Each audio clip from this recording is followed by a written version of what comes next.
I know we have Dr. Summer Stevens also via Zoom, I believe, that's going to present. And got something going on. I appreciate this presentation. Also, I know we have Dr. Summer Stevens last session, but one that we've been working on for several years to allow, especially for some of the kids that need the ability to be able to Zoom, I believe. This will allow for that. So we're excited to hear the presentation this morning. So Ms. Pace, welcome. And when you are ready, go ahead and press the button and move forward. Thank you.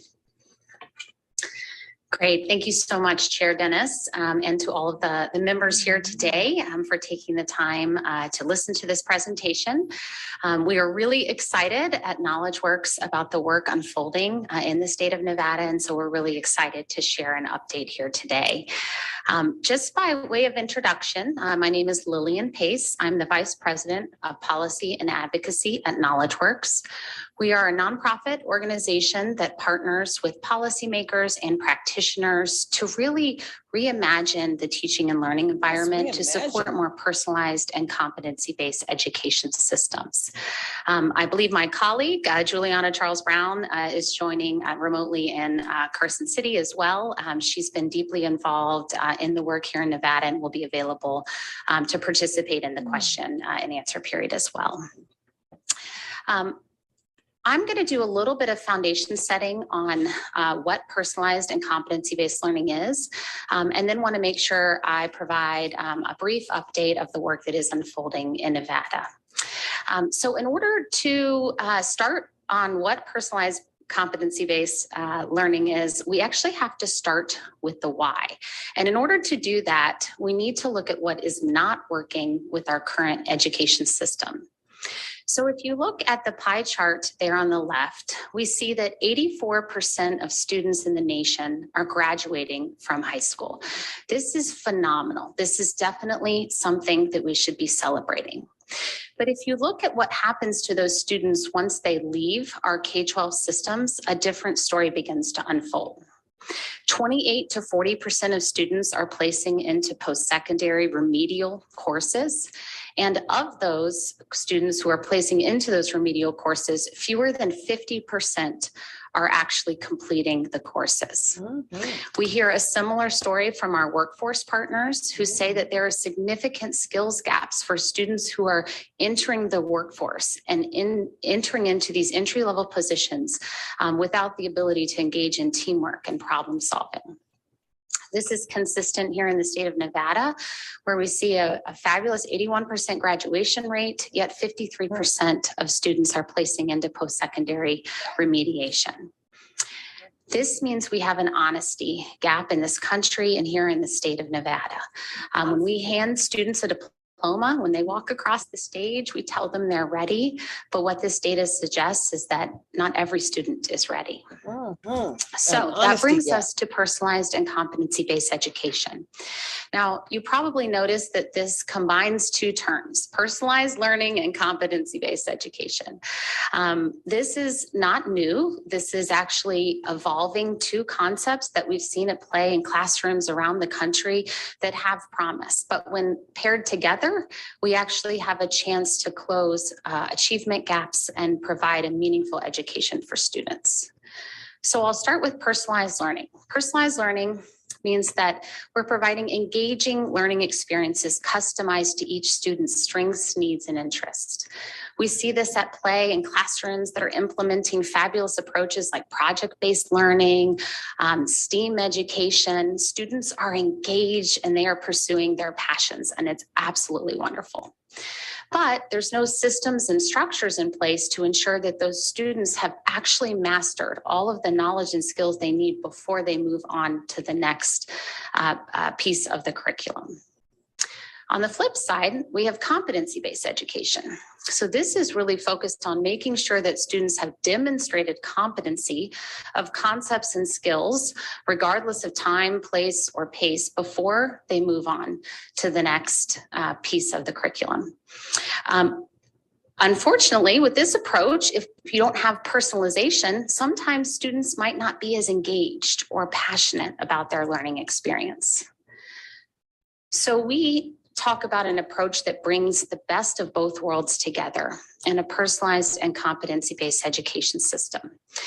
This definition that you see here on the screen actually was created by practitioners all over the country who are running this type of learning environment, and they settled on 7 essential elements. They settled on 7. If you walk into a classroom that is embracing this approach, you're going to see students who have agency over their learning.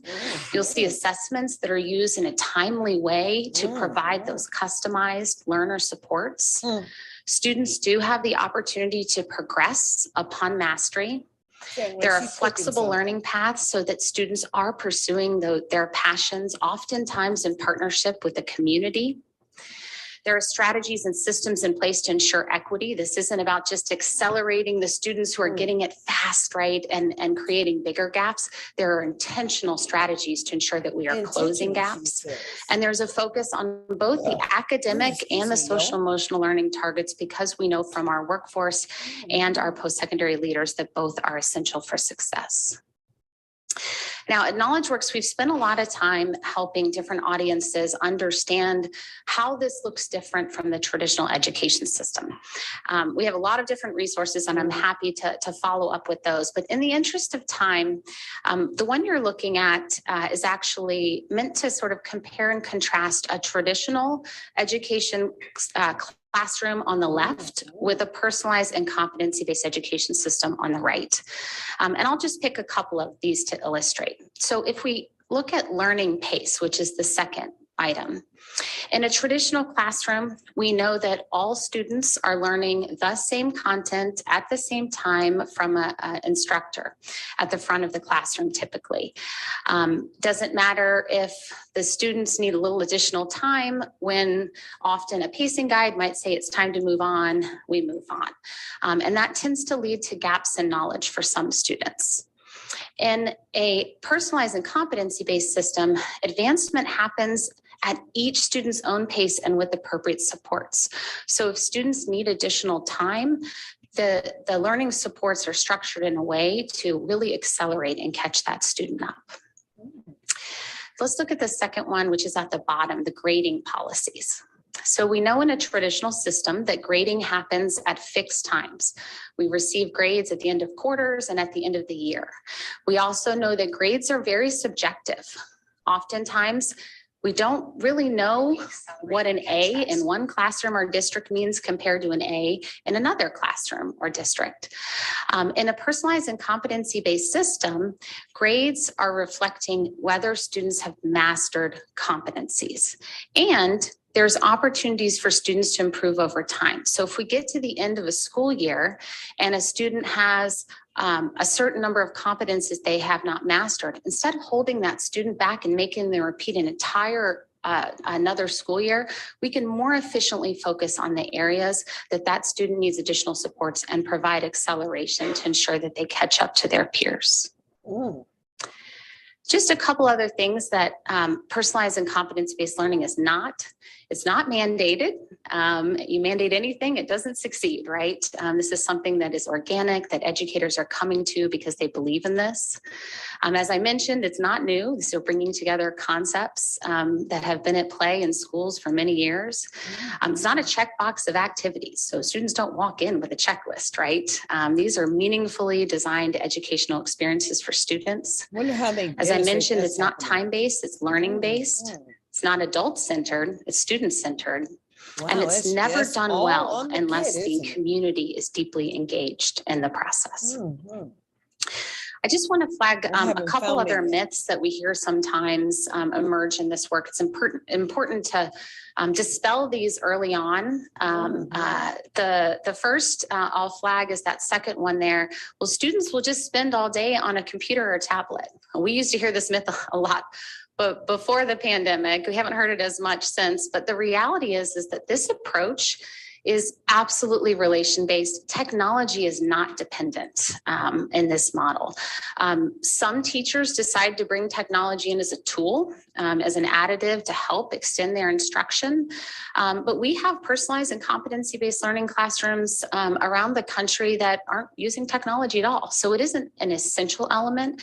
It's certainly something that can be very helpful. The other one I want to flag is this notion of it just isn't possible to personalize instruction for all learners. This notion that it can be really hard on a teacher. We've actually found that teachers really love teaching in this model.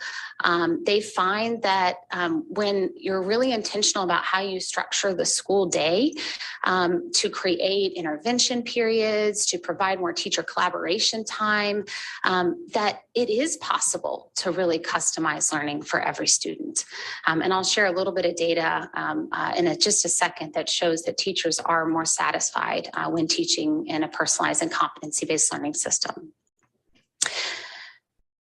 So I wanted to share some of that evidence. These are studies that have been conducted over the past 7 or 8 years. Oh yeah, 8 years. This field of personalized and competence-based learning is early. Really? This is something that KnowledgeWorks is deeply committed to building the evidence base for. We're really excited about the partnership that we're embarking on with the Nevada Department of Education, because it does include a component to study and evaluate the work for educators who are excited and ready to embrace this model. But did want to flag some of the studies that have been done already. So in personalized and competency-based environments, we are seeing higher math and reading achievement. We are seeing students catch up to peers faster. When students are given additional time on a topic or the opportunity to retake exams, math competence increases. Students are meeting performance levels at a quicker pace. Student engagement is increasing. As I mentioned, we're seeing greater teacher satisfaction, and there's less student burnout when students matriculate into post-secondary education. Now, I talked a lot about what needs to change at a classroom level, but it would be negligent of me not to mention in this particular environment that there are policy obstacles that need to be addressed as well. When we talk to our innovators on the ground who are trying to do this work, we hear any number of the list of items there on the slides. Our policies are really designed heavily around seat time, and so it can be very difficult to build personalized and competency-based learning systems without improvements to the items you see here: accountability, assessment, graduation requirements, funding systems. Higher education requirements, sometimes that's more perceived. Parents concerned, well, if you change everything up in K-12, will my students still be able to matriculate into a traditional college path, right? So we hear that sometimes. Teacher certification and teacher of record, if we are changing staffing structures, we might need to think differently about some of the ways that we are thinking about teaching roles. So I did want to just in the last few minutes here give a quick preview of the work that's unfolding here in Nevada. You guys are extremely familiar with the seeds of change, so I won't spend much time on this particular slide. But obviously the competency-based education pilot launching in 2017 was a big seed of change to support this work, followed by the network and the Blue Ribbon Commission that was launched during the pandemic to reimagine and think differently about the future of teaching and learning here in Nevada, and then the codification of some of those recommendations with Senate Bill 2015. Now, KnowledgeWorks was extremely fortunate and honored to enter into a partnership with the Nevada Department of Education to really support the state and its stakeholders who are interested in exploring and imagining what's possible with personalized and competency-based learning. And in doing so, our first step was to join in fall of 2021 an intensive research process of the state's policy system, aligned to a state policy framework that we have built after studying these systems across the country. We anchor that analysis deeply in Nevada's context, and we provide a list of opportunities that stakeholders can think about and consider as they begin to decide what's the right path for Nevada in this work. We also held a visioning convening with a group of diverse stakeholders to think about how teaching and learning environments should look and feel. And the 5 elements you see there were the characteristics that rose up to be the highest and most valued for those stakeholders. So they want to see inclusive environments, flexible, connected, relevant, and collaborative. This visioning convening really sets the groundwork for, I think, where we want to go with this work. We are in the process of creating a future of learning visioning guide that any stakeholders can use in their community to have similar conversations. And then we took the information from the visioning convening and that opportunity analysis, and we open to the public, held an action planning process. So we invited any and all stakeholders who wanted to attend to come to learn about this work, to explore the information in that opportunity analysis, and begin to prioritize opportunities for the state moving forward. There were 260 unique participants in that process. Many attended multiple meetings, and it culminated in a summit on May 17th.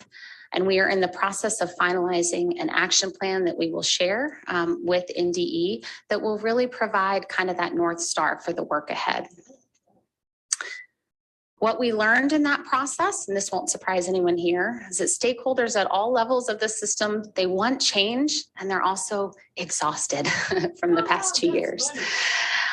Yet they want a system that works more cohesively, that's really centered around a shared vision, but a vision that involves those closest to the work.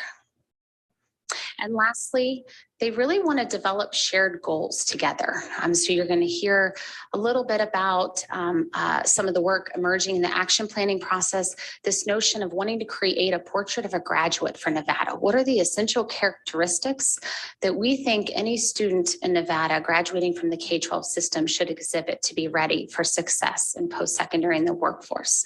And then how do we begin to create a set of aligned competencies that make clear the learning expectations that educators can really use to make that a reality in their learning environments?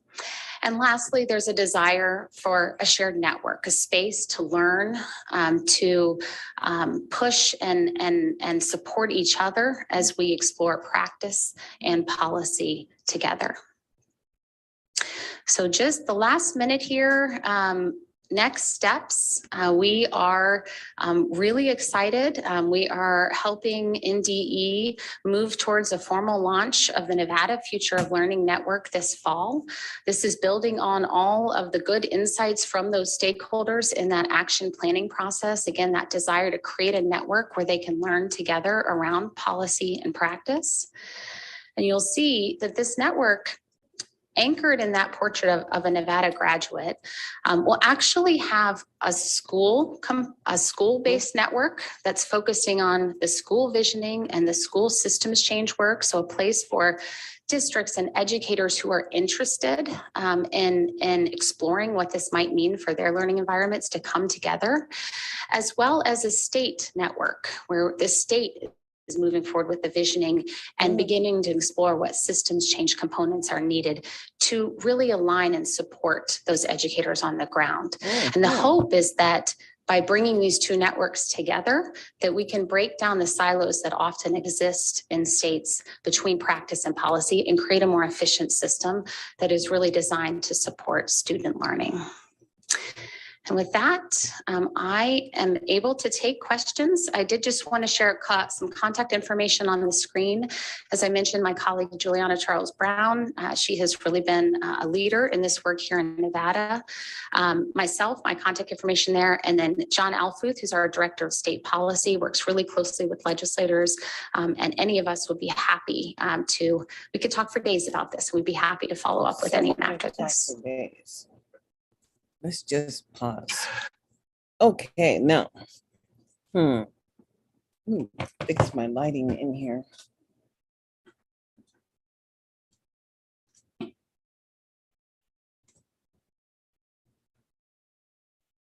I think we have 2 slots for, we do. USB, there we go.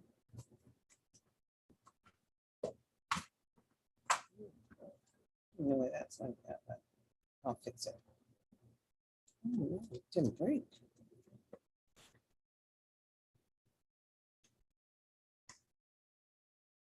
It did break.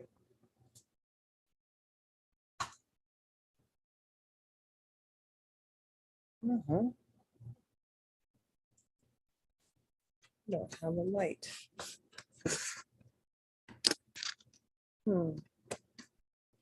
I just open the curtain. My light is going. There's something wrong here, a connection problem. Well, just a minute.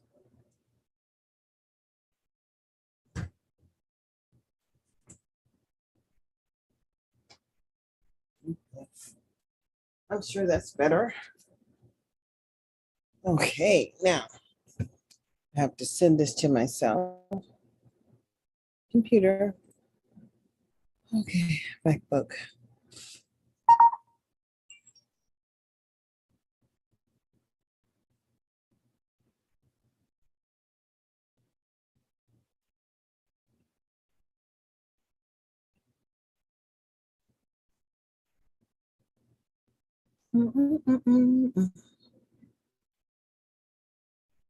I'll have to stop the share. Stop the share for a second and shrink. Shrink and shrink. I know I said finder. Recent. I'll do it one more time.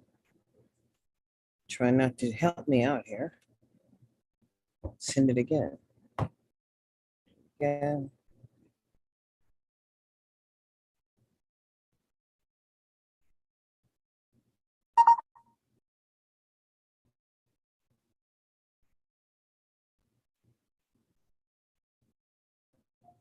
Okay.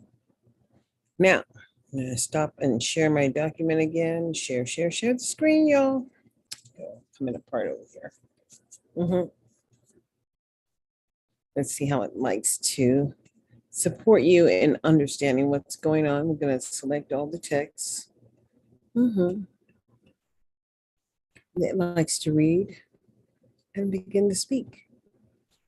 Start speaking. U.S. Department of Health and Human Services, U.S. Department of Education Policy Statement on Expulsion and Suspension Policies in Early Childhood Settings. The purpose of this policy statement is to support families, early childhood programs, and states by providing recommendations from the U.S. Departments of Health and Human Services, HHS, and Education, ED, for preventing and severely limiting expulsion and suspension practices in early childhood settings. One recent data indicate that expulsions and suspensions occur at high rates in preschool settings. 2, 3, 4. This is particularly troubling given that research suggests that school expulsion and suspension practices are associated with negative educational and life outcomes. 5, 6, 7. In addition, stark racial and gender disparities exist in these practices, with young boys of color being suspended and expelled much more frequently than other children.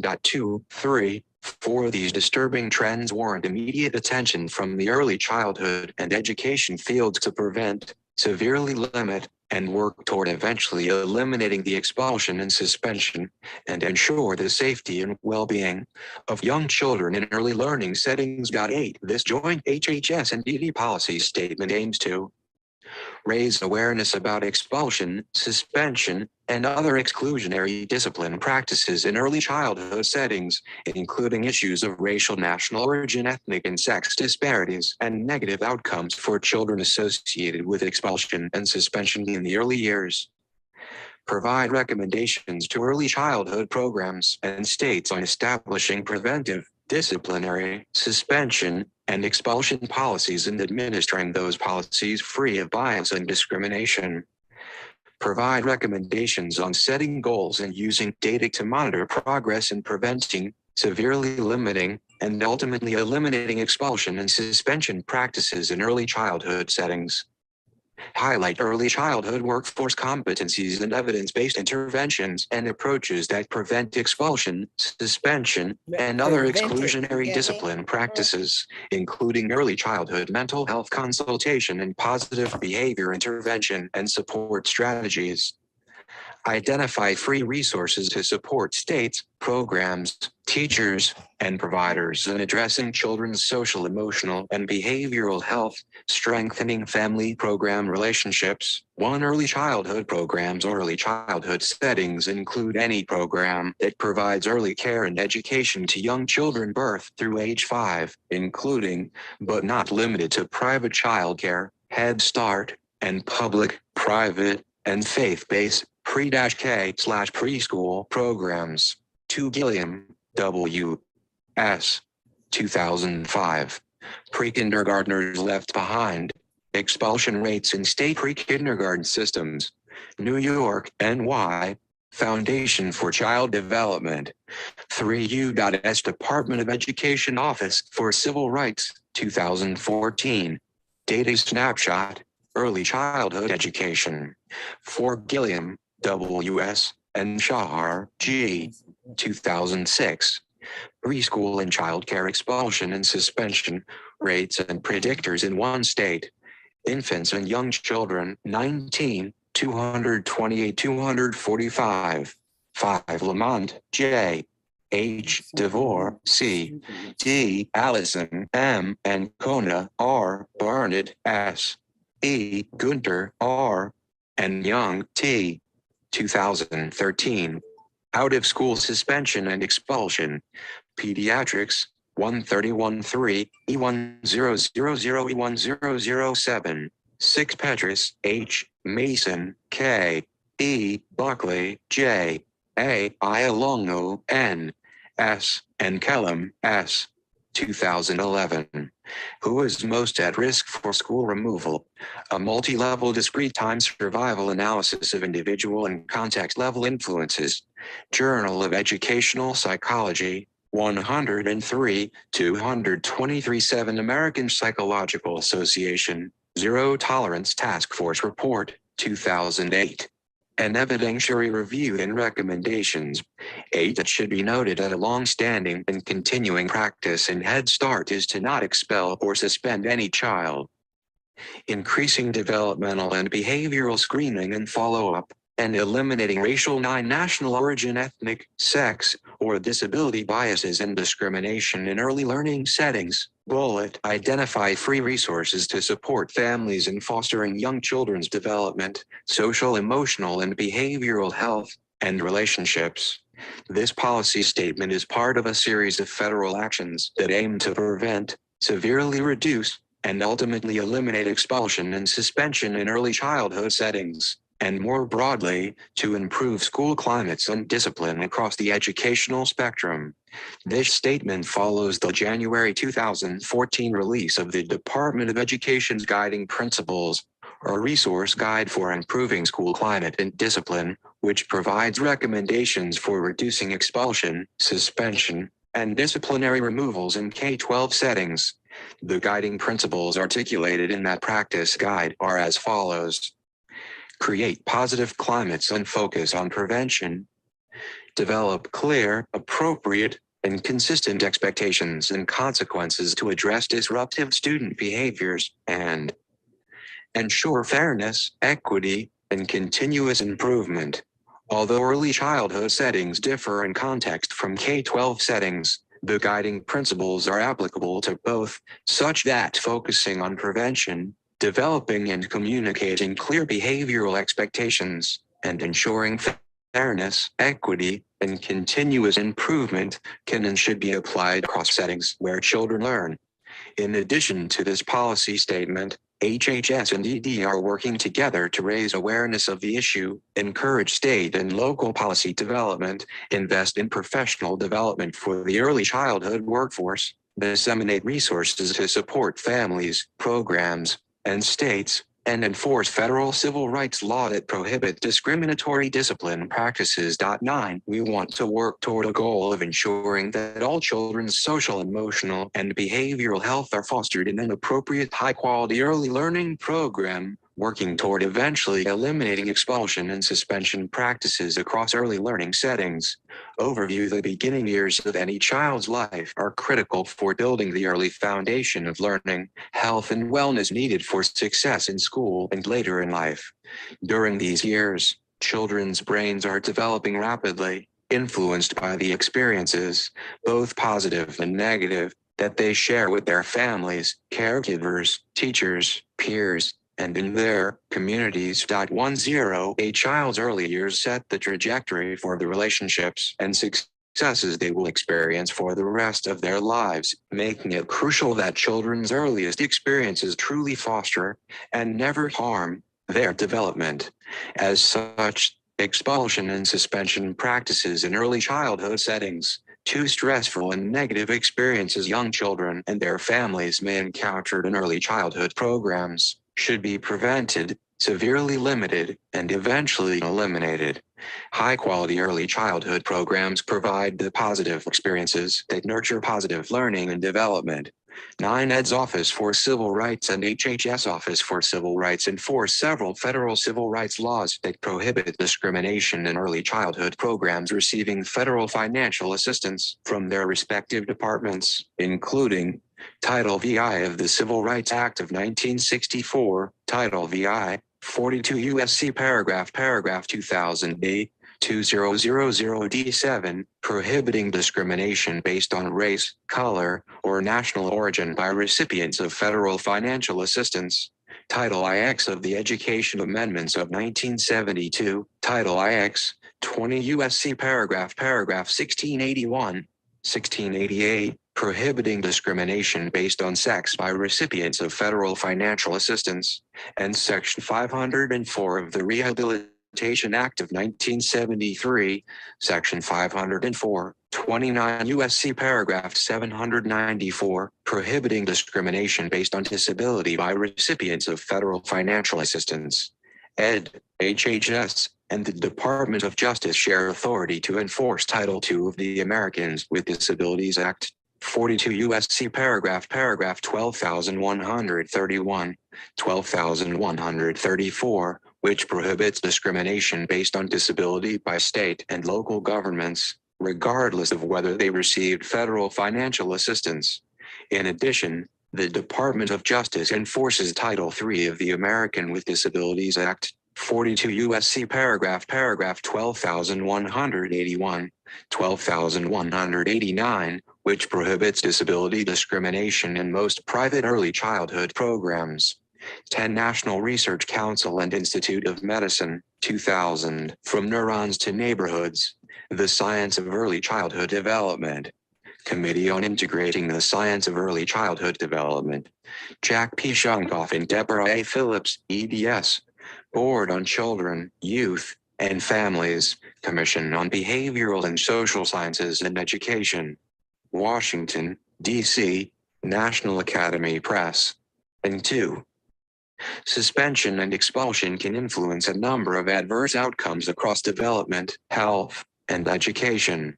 Young students who are expelled or suspended are as much as 10 times more likely to drop out of high school, experience academic failure and grade retention, hold negative school attitudes, and face incarceration than those who are not. 5, 6, 7. While much of this research has focused on expulsion and suspension in elementary, middle, and high school settings, there is evidence that expulsion or suspension early in a child's education is associated with expulsion or suspension in later school grades. 11. Not only do these practices have the potential to hinder social, emotional, and behavioral development, they also remove children from early learning environments and the corresponding cognitively enriching experiences that contribute to healthy development and academic success later in life.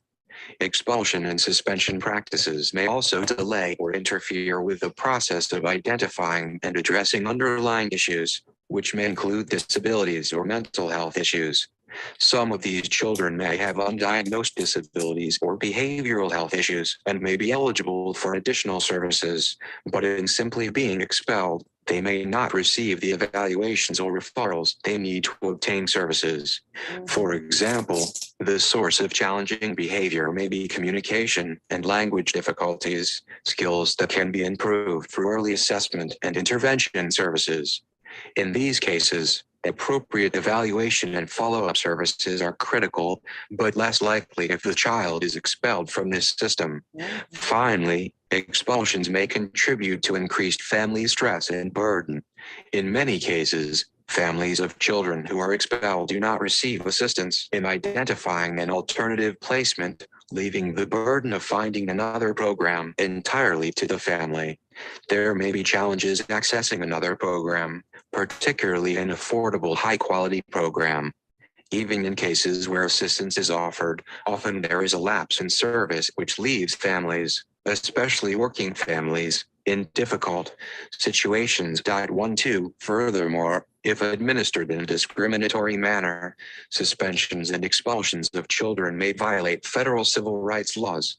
ED and the Department of Justice recently issued guidance explaining the obligation of recipients of federal financial assistance to administer student discipline without regard to race, color, or national origin. 1.3. In addition, early childhood programs must comply with applicable legal requirements governing the discipline of a child for misconduct caused by or related to a child's disability, including, as applicable, implementing reasonable modifications to policies, practices, or procedures to ensure that children with disabilities are not suspended or expelled because of their disability-related behaviors unless a program can demonstrate that making such modifications would result in a fundamental alteration in the nature of a service, program, or activity. 1.4. If the child's behavior impedes the child's learning or that of others, the IEP Team 15 must consider behavioral intervention strategies, including the use of positive behavioral interventions and supports when developing the initial IEP or modifying an existing IEP so as to reduce the need for discipline of a child with disabilities and avoid suspension or expulsion from a preschool program. In addition, preschool children with disabilities aged 3 through 5 who are eligible for services under the IDEA are entitled to the same disciplinary protections that apply to all other IDEA-eligible children with disabilities and may not be subjected to impermissible disciplinary changes of placement for misconduct that is caused by or related to their disability, and must continue to receive educational services consistent with their right to a free appropriate public education, FAPE, under the IDEA. 1.6. Data released over the past decade have shown high rates of expulsion and suspension in early childhood programs, with variability in rate depending on the setting. 2.3. For example, a nationally representative 11 Rafael Mendez, L. 2003, Predictors of Suspension and Negative School Outcomes, a longitudinal investigation, New Directions for Youth Development, 99, 1733, 12 Van Adren, L.A. Kirk, R. Brophy Herb, H.E. Carlson, J. S. Tableman, B. and Bender, S. 2011.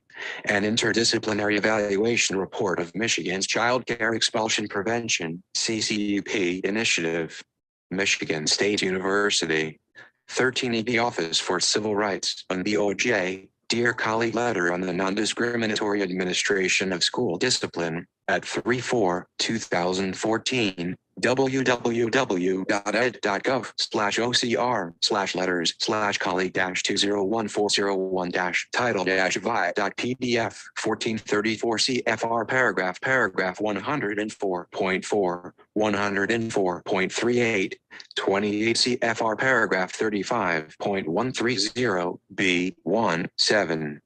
1534 CFR paragraph 300.321 1634 CFR paragraph 300.530 through 300.536 IDEA's disciplinary protections, and 34 CFR paragraph 300.101 and 300.17 FAPE 3. Study published in 2005 found that over 10% of preschool teachers in state-funded pre-kindergarten programs reported expelling at least one preschooler in the past year, a rate more than 3 times higher than estimates for teachers of K-12 public school students. A 2006 study examined expulsion in childcare programs not participating in a state pre-kindergarten system in one state. In these settings, 39% of preschool teachers reported expelling a child in the past year. 4 experts have suggested that rates are high because early education is voluntary. Many programs do not have established policies, and often these programs have less infrastructure and workforce support than do public schools or more structured early education programs, like Head Start. This suggests that established policies and investments in supports for programs may help reduce these rates. Data also indicate that specific groups of children are being disproportionately expelled and suspended from their early learning settings, a trend that has remained virtually unchanged over the past decade. 4 recent data out of ED indicate that African American boys make up 18% of preschool enrollment, but 48% of preschoolers suspended more than once. Hispanic and African American boys combined represent 46% of all boys in preschool, but 66% of their same age peers who are suspended. Analyses of boys compared to girls indicated that they make up 79% of preschoolers suspended once, and 82% of preschoolers suspended multiple times. 3. Although why these gender and racial disparities exist in early childhood settings has not yet been empirically investigated, research demonstrating similar disparities in school-age children has found that potential contributors may include uneven or biased implementation of disciplinary policies, discriminatory discipline practices, school racial climates, and under-resourced, inadequate education and training for teachers, especially in self-reflective strategies to identify and correct potential biases in perceptions and practice. 5, 7, 17, 18 to that end, ensuring that the early childhood workforce is adequately trained, supported, and prepared to help all children excel is a key strategy in limiting and eventually eliminating early expulsion and suspension. Unfortunately, many teachers and providers do not have sufficient training and support to meet this goal. The 2012 National Survey of Early Care and Education indicates that only about 20% of teachers and providers serving children under 5 reported receiving specific training on facilitating children's social and emotional growth in the past year. 19 Other studies have found that early learning teachers report that coping with challenging behavior is their most pressing training need. 21 Aside from not having adequate support in fostering social emotional development and appropriately responding to challenging behavior, without enough training in child development, it may be difficult to distinguish behaviors that are inappropriate from those that are developmentally age-appropriate. Early childhood experts posit that developmentally inappropriate behavioral expectations may lead to inappropriate labeling of child behavior as challenging or problematic. 22 Furthermore, teachers must also be trained to recognize behaviors that may be a manifestation of a child's disability. This training is essential to ensure that children with disabilities receive reasonable modifications for their disabilities and are not impermissibly suspended or expelled for behaviors caused by disabilities. 14 Early suspension, expulsion, and other exclusionary discipline practices contribute to setting many young children's educational trajectories in a negative direction from the beginning. This has long-term consequences for children, their families, and the schools that they will later attend. More broadly, there are 17 Gregory A. Skiba R. J. and Noguera P. A. 2010. The achievement gap and the discipline gap, 2 sides of the same coin. Educational researcher, 39-1, 5968, 18 Skiba R. J. Horner R. H. Chung C. G. Roche M. May S. L. and Tobin T. 2011. Race is not neutral. A national investigation of African American and Latino disproportionality in school discipline. School Psychology Review, 4185. 19 National Survey of Early Care and Education. http://www.acf.hhs.gov/programs/opre/survey-of-early-care-and-education and SEC 2010-2014-20 Yoshikawa H. and Sigler E. 2000. Mental Health in Head Start. New Directions for the 21st Century. New directions. Early Education and Development. 11, 247, 264. 21 Fox L. and Smith B. 2007. Issue Brief. Promoting Social, Emotional, and Behavioral Outcomes of Young Children Served Under IDEA. Challenging Behavior. Retrieved November 24th. 2014 from www.challengingbehavior.org/do/resources/documents/brief_promoting.pdf 22 key C H and Kaiser A P 2003. Behavior Problems of Preschool Children from Low-Income Families. Review of the literature. Topics in Early Childhood Special Education. 23-4, 188-216. 4. Are societal consequences of setting children on a negative path, including exacerbating inequality. Resolving this issue will require an all-hands-on-deck approach and a shared responsibility between families, programs, and government at all levels. The most important steps programs, schools, and states can take in preventing, severely limiting, and ultimately eliminating expulsion and suspension practices in early childhood settings are combining developmentally appropriate and non-discriminatory discipline procedures and policies with targeted workforce professional development focused on promoting the social, emotional, and behavioral health of all children and enhancing teacher and provider self-reflective capacity to prevent and eliminate biases in practice. Recommendations for early childhood programs develop and clearly communicate preventive guidance and discipline practices. In accordance with the first and second guiding principles, programs should establish developmentally appropriate social, emotional, and behavioral health promotion practices and discipline and intervention procedures. These practices and procedures should be clearly communicated to all staff, families, and community partners, implemented consistently and without bias or discrimination. Preventive and discipline practices should be used as learning opportunities to guide children's appropriate behavioral development. Children's desired behavior should be reinforced and consequences for challenging behavior should be developmentally appropriate and consistent.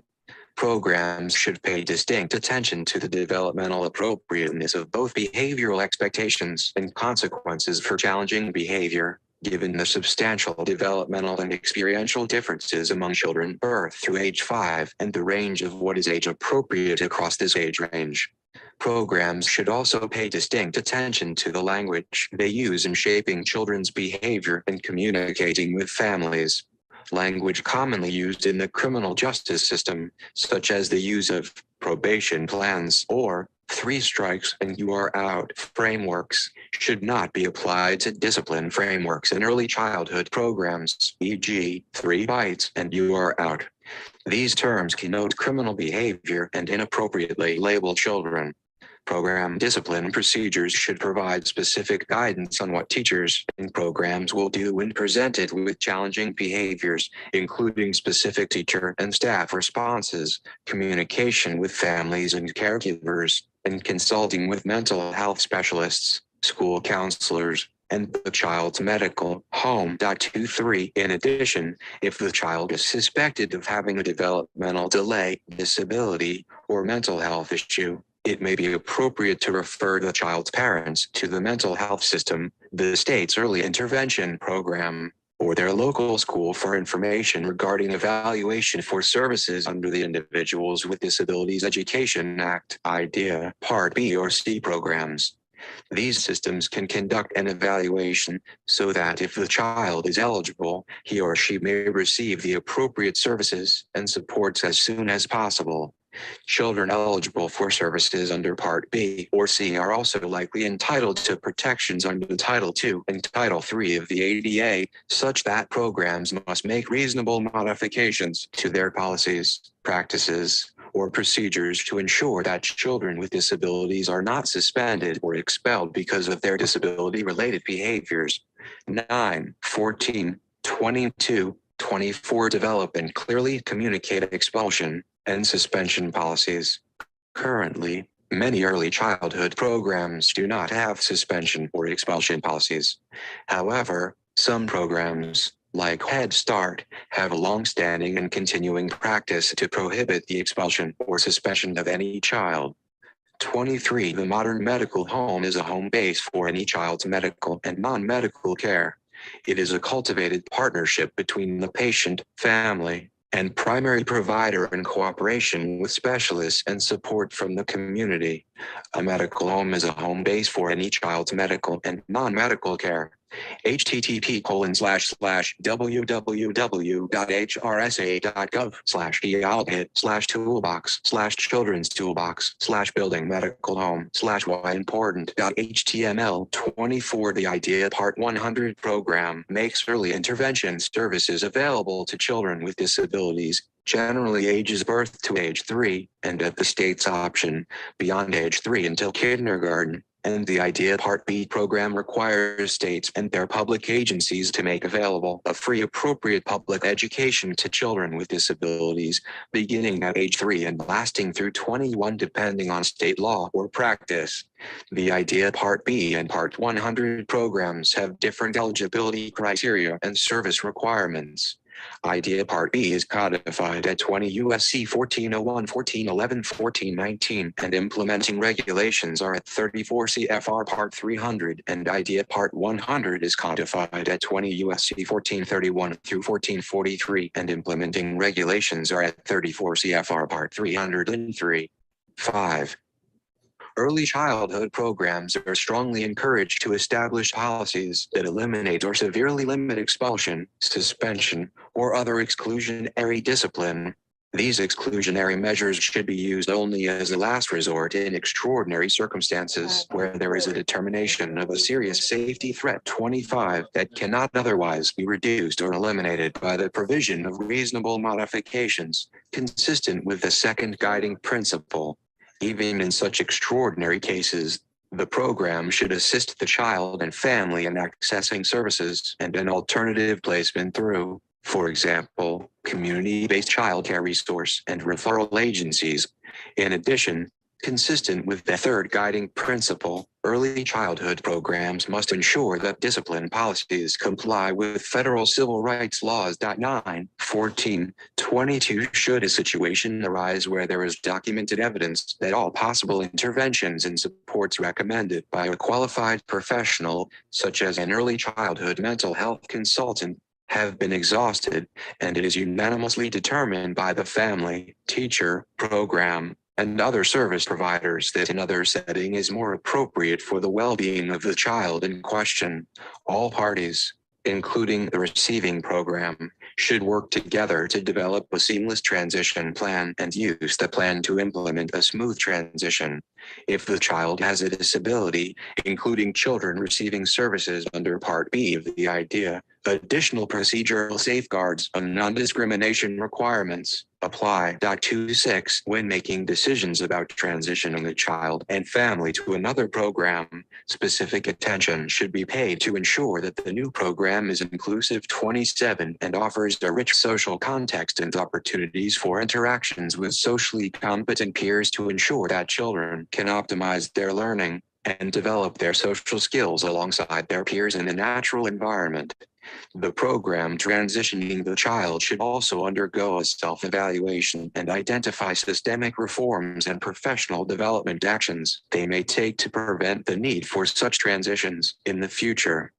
The family should be encouraged to inform the child's primary healthcare provider so that developmental and health evaluations may be conducted, and so the healthcare provider may serve as a coordinating support to the family.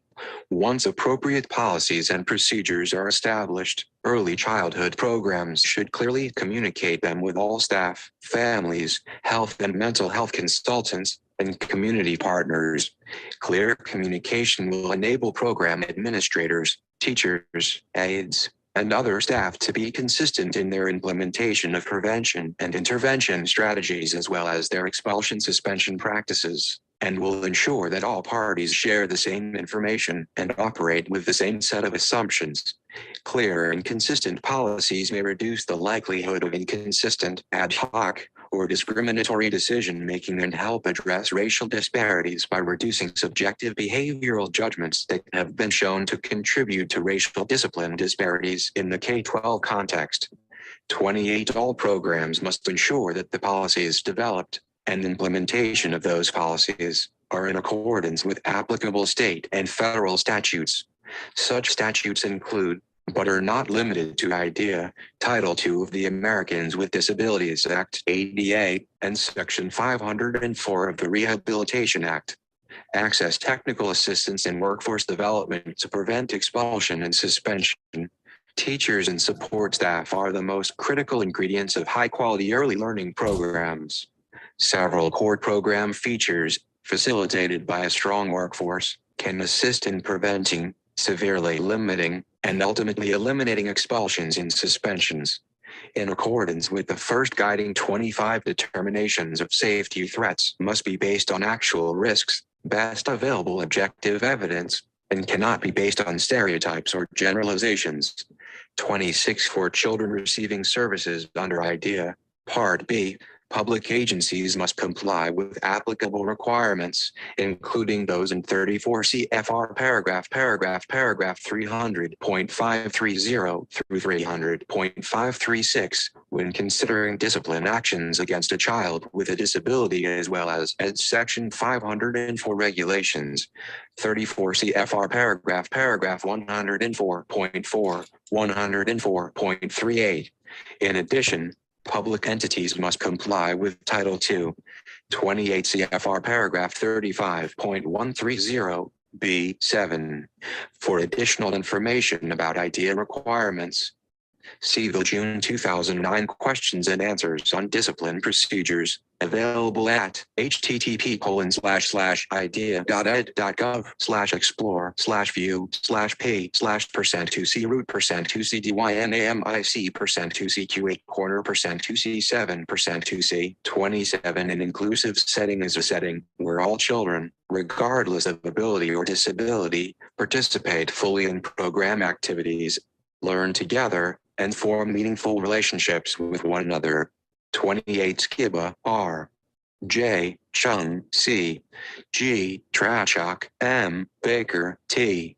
L. Shea A. and Hughes R. L. 2014. Parsing disciplinary disproportionality contributions of infraction, student, and school characteristics to out-of-school suspension and expulsion. American Educational Research Journal, 51-4, 640-670. 6. Principle: create positive climates and focus on prevention. Programs should strive to build their workforce's capacity in promoting children's social, emotional, and behavioral health and appropriately addressing challenging behavior, forming strong, supportive, nurturing relationships with children, conducting ongoing developmental monitoring, universal developmental and behavioral screenings at recommended ages, and follow-up as needed, collaborating with community-based service providers, including the child's medical home, and connecting children, families, and staff to additional services and supports as needed, forming strong relationships with parents and families, having a strong understanding of culture and diversity, employing self-reflective strategies and cultural awareness training to prevent and correct all implicit and explicit biases, including racial, national origin, ethnic, sex, or disability biases, and eliminating all discriminatory discipline practices to prevent, severely limit, and ultimately eliminate expulsion and suspension practices. All program staff should have a strong set of skills.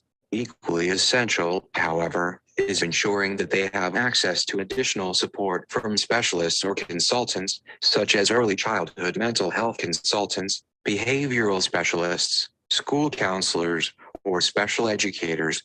Such support would provide assistance in conducting more sophisticated evaluations, identifying additional services if needed for children, families, or staff, understanding and responding appropriately to other behavioral determinants in the child's life, such as exposure to traumatic events or stressors, developing evidence-based individualized behavior support plans for children who require them, and building greater capacity in teachers and staff to implement those behavior support plans and engage in self-reflective practice that can help prevent and eliminate potential biases in practice. Early childhood teachers who report regular access to such mental health and behavioral supports report half the rate of expulsions than do teachers who report no such access. Unfortunately, only about 1 in 5 teachers report regular access to behavioral consultants of NA Type 26 practices like early childhood mental health consultation and positive behavior intervention and support, both of which generally consist of staff capacity building paired with external specialized support, have been shown to reduce and prevent expulsion and suspension in early learning and school settings, as well as reduce rates of teacher-rated challenging behaviors in young children. 29, 30, 31 appendices 1 and 2 contain additional information on early childhood mental health consultation and positive behavior intervention and support, respectively. Finally, early childhood programs should promote teacher health and wellness and ensure that teachers work reasonable hours with breaks. Programs should have strong relationships with community-based service providers that can offer teachers additional social services as needed, including health and mental health supports. Promoting teacher wellness may strengthen teachers' capacity to form strong nurturing relationships with children, as well as reduce teacher job stress, which has been shown to be predictive of preschool expulsions. 26 combined workforce wellness, preparation and development, and access to expert supports may assist programs in preventing, severely limiting, and ultimately eliminating expulsion and suspension in early childhood settings. Okay, so I'm gonna stop the share too. I'm gonna make sure that you guys know where to go get this document. But what I'm gonna say is that Nevada doesn't even collect any of the data in regards to early childhood services. I'm seeing this 9 through my, I guess that's just a line on the picture. You know what? It's unacceptable. Far too many people don't really understand that freedom was never free. And so the cost of freedom is our reality to demand a level of accountability for the mandated services that happen in America. I'll probably go back. I think I'm left off on page, let's see what page I left off on. I have some more chores to do here. We are on page 7. That means there's 10 more pages to read. So I'll leave my computer set up when I come back. And I hope that people are sharing the video. So when I come back, then if people want to ask questions, I'll be on Facebook. I share this on Facebook. I could do the rest of the recording on Facebook. What difference does it make? Some people think this technology piece is just so irrelevant. I'm going to tell you it's critical. How else do we meet each other and talk? But there's a great program out there called Wisdom, and you can jump in anytime when I'm having my discussions about what's happening around me. Most people don't pay attention to these things, but freedom was never free. So in the world that you live in, just like the world I live in, what part are you going to claim? Life, liberty, and the pursuit of. How does that affect you? Y'all have a blessed day. I'm going to end my podcast for right now, but I will be back later on. I'm going to go get me a new phone. I have this phone. You see, it is the iPhone 8. It's full of shit. Then I have this phone, which is an iPhone 12, which doesn't work. And I paid $1,000 for this phone, and it came in the mail. It was beautiful. It was red, but it was not what I picked. So I'm gonna go get another phone and I'll see how quickly it takes them to take over control over that phone. I change this one in. Life, liberty, and I'm getting a gift from my son. So what difference does it make in life? I raised him right.